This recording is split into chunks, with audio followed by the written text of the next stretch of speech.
It was as sacred as prayer and more reliable. But beyond fire tricks and dung bricks, the genius of the peasants' survival came in the very design of their homes. What looked like a crooked clay box to outsiders was, in fact, an energy-efficient masterpiece crafted by generations who knew exactly what winter could do to the unprepared. Their huts were purposefully small, like burrows. A low ceiling meant heat didn't rise and vanish.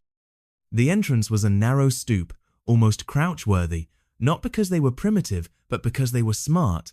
The smaller the hole, the smaller the draft. If they had the land to choose from, they positioned their homes carefully, not for aesthetics, but for survival. The thickest, blankest wall faced the brutal northeast winds.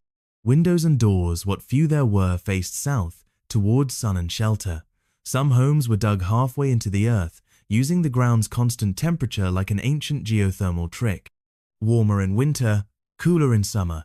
Genius in its simplicity. The materials? They used what the land gave: clay, straw, wood, turf, local and effective. Their houses didn't sit on the land like burdens, they rose from it like plants. Not intruders, but participants. In contrast to the towering, lifeless castles, these huts were part of the earth's rhythm. They lived, breathed, and aged like the people inside. But even the smartest house, the sturdiest door, the warmest cow dung couldn't save someone alone.